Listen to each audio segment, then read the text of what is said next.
This episode is brought to you by Indeed. When your computer breaks, you don't wait for it to magically start working again. You fix the problem. So why wait to hire the people your company desperately needs? Use Indeed's sponsored jobs to hire top talent fast. And even better, you only pay for results. There's no need to wait. Speed up your hiring with a $75 sponsored job credit at Indeed.com/podcast. Terms and conditions apply. Today at T-Mobile, I'm joined by a special co-anchor. What up, everybody? It's your boy, Big Snoop Deal Double G. Snoop, where can people go to find great deals? Head to T-Mobile.com and get 4 iPhone 16s with Apple Intelligence on us, plus 4 lines for $25. That's quite a deal, Snoop. And when you switch to T-Mobile, you can save versus the other big guys' comparable plans plus streaming. Respect. We up out of here. See how you can save on wireless and streaming versus the other big guys at T-Mobile.com/switch. Apple Intelligence requires iOS 18.1 or later.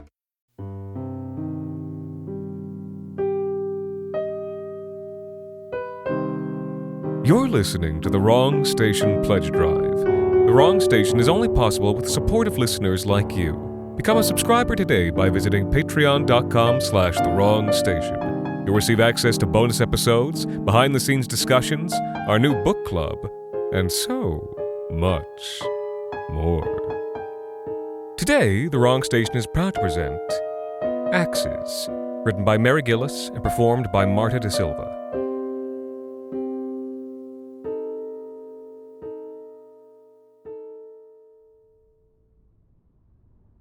The store had been open for about an hour on Monday morning when Travis Dans, Lacey's first customer of the day, came in. The slowness wasn't unusual. Most days were slow in the off-seasons before the masses of summer people descended on the area, exclaiming in their 2 loud voices how quaint and charming the general store was, and taking endless photos of themselves with the old-fashioned candy jars. Lacey recognized Dans, of course. Virtually everyone in the town knew about the millionaire. Or was he a billionaire? The amount of money he had was so vast, it was a distinction without a difference. 2 years ago, he'd bought the old Crail acreage along with a few other smaller plots, and now owned most of the western edge of the forested lakefront. He'd torn down the modest Crail house and had just finished erecting a modern monstrosity made of steel and wood and glass in its place. "How can I help you?" Lacey said, with a fake smile she gave all the summer people. Dans wasn't a summer person, technically, since he'd moved into his lakeside abomination a week earlier and told the mail carrier he planned to live there all year round. But he was near enough. She knew his kind. "What a charming store," Dan said. "So, we." "Uh-huh," she said. "We." He leaned casually on the counter and gave her what she was sure he thought was a winsome grin. She could smell his cologne, some delicate fragrance that probably cost more than her car. "Do you have any axes, my good lady?" "We sure do," she said. She turned around and scanned the wall behind her where she kept the more dangerous or expensive items. Well, I know I have some. They must be in the back." "You said axes? How many do you need?" "Oh, just the one," he laughed. "For, chopping wood?" He mimed chopping wood, as though she might not be familiar with the term. "You know, there are services that deliver chopped wood. I can give you a recommendation," she said, coming around the counter and walking towards the back. "Oh, I know, but there are some things a man wants to do for himself," he said. "Who doesn't love autonomy?" Lacey said, stepping into the storeroom. She rummaged around, found what she was looking for, and a minute later came back out holding a brand new axe with a shiny steel head. "Sorry about the wait. I had to move some things around. I don't sell many of these this time of year," she said, carefully handing him the axe. She stepped behind the counter and started to ring him up. "Well, I've got this big, beautiful fireplace, and I want to get some use out of it before the weather gets too hot," Dan said. He swung the axe around, barely missing a display of flashlights and other impulse buys near the register. "Please don't swing that in here," she said. "Right," he said. "Just wanted to check the balance." She successfully fought the urge to roll her eyes and told him the price. He paid with his phone. "You take digital payments here?" he said incredulously, as though the idea was both adorable and hilarious, and shook his head when she asked if he wanted a bag. She assumed he wanted to walk the few miles back to his place with his shiny new axe in full view. In his pristine $1,000 flannel shirt and tastefully distressed jeans, it was the perfect prop to complete his woodsman cosplay. He left, whistling, with a wink and a jaunty tip of an imaginary cap to her. The store wasn't empty when Dan's came in on Tuesday morning. Mavis Klepp was carefully picking out candy and other snacks for her grandchildren who'd be visiting that afternoon. "Hello, Mr. Dance. So happy to see you again today," Lacey said. His flannel shirt, which appeared to be the same one he'd worn yesterday, wasn't as pristine, and his jeans seemed slightly more distressed. "I need another axe," he said. The bags under his eyes were noticeable, despite what she was sure was a skincare routine that would put that of most models to shame. "No problem," she said. She came out from behind the counter. "I hope there wasn't a problem with the last one. If it was defective, I'll of course exchange it." She couldn't smell his expensive cologne anymore. Just sweat and the faint hint of pine sap. Up close, she could see small smears of sticky sap on his sleeves. No, it wasn't defective. I lost it," he said. "In the woods. I put it down and just lost track of it." "That'll happen," Lacey said. "It can be so hard to keep a hold of things in those woods." She went to the storeroom and immediately came out with another shiny new axe. She handed it to him. "How are you liking the lake, Mr. Dance?" Mavis asked him from the snack aisle where she was filling her basket with bags of potato chips. Dance jumped and dropped the axe. It hit the floor with a clatter, but Lacey was relieved to see it didn't damage the hardwood. I didn't see you there," Dance said. He picked up the axe and set it down carefully on the counter. "It's, an adjustment." "I'll bet. Where were you living before?" Silicon Valley? That's where all you billionaires are from, right?" Mavis said. "What? Where are you from?" she asked again. I'm sorry, I really have to go," he said, handing Lacey his phone to pay.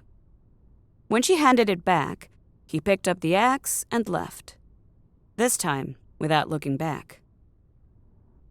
On Wednesday morning, Mavis Klepp was back in the snack aisle, this time joined by her neighbor Heck Summers. When Dance came in, both Mavis and Heck were studiously examining different cracker packages. Dance was wearing the same outfit as his last 2 visits. Sweat stains were visible under the arms of his flannel shirt, and his work boots and the bottom cuffs of his jeans were crusted with mud. The smell of sap was stronger, and there were pine needles and dirt stuck to the large, sticky sap patches spreading up both sleeves. I need another axe," he said. Lacey bent down and pulled an axe out from under the counter. "I figured I'd keep one out here since there's been such demand for them lately," she said. When Dance handed her his phone, she could see angry blisters and chapped calluses on the palms of his formerly soft hands. After he took the phone back, he just stood there, staring at the axe. "Have you lived here long?" he finally asked. "Born and raised. And my family's been here forever. I did leave for a spell, but I had to come back to take care of my father and the store. You know, the horrors of dementia." Dance looked up sharply at the word horse. He had 2 days of grizzled beard growth and looked 10 years older than he had on Monday. In the woods. Have you ever heard of... inside the woods, in the trees? He trailed off and just looked at her, imploring her to understand what he was trying to say. She met his gaze, held it, and smiled. "I haven't heard of anything a good axe in the right hands won't take care of," she said. He nodded, dazed, and left with his new axe. Heck and Mavis came up to the counter. "Lacey," Heck started. She put her hand up. "This is none of your concern," Lacey said. "Either of you. I suggest you do your shopping in the evenings for the rest of the week." The store was empty on Thursday morning when Dance came in. His flannel was covered in bits of leaves and small twigs, his jeans filthy with muck. His patchy beard was pure white, and the scent of pine sap coming off of him was overwhelming. She looked at his hands, where the calloused pads of his fingers and palms were oozing a small amount of blood. "Would you like some work gloves to go with your new axe?" Lacey said, setting the axe on the counter. "They're on special. 2 for 1. 2 pairs, that is, not 2 gloves," she said, chuckling. "Some things you always have to buy together." He handed her a credit card. She wiped off the blood with a tissue, ran it, and handed it back. "Lost your phone?" she said. "Those damned woods." He looked like he wanted to say something back, then just shook his head and picked up the axe and gloves. On Friday morning, Dance came in and shambled to the counter. His gloved hands dripped red. He clumsily tried to reach into his pocket, but Lacey shook her head.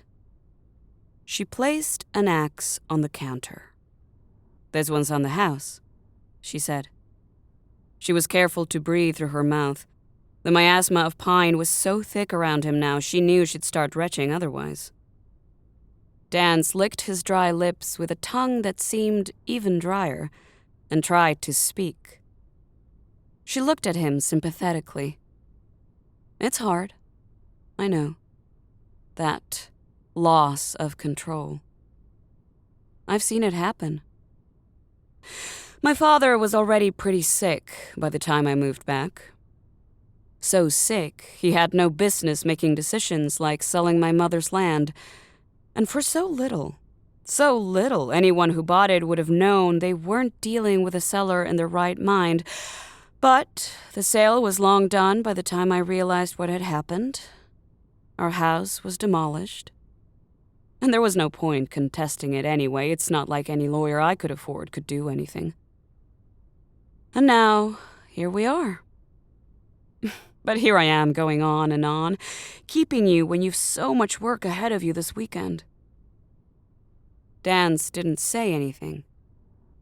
A fly landed on one of the patches of sap on his shirt and struggled there for a few seconds. Then stilled. "But you should know. This axe? Well, it's my last one in stock," she said. "Like I said, we don't get much call for them this late in the season." Dance started to smile, hope blossoming in his watery and bloodshot eyes. "So, when you come in on Monday, I'll have to start selling you knives."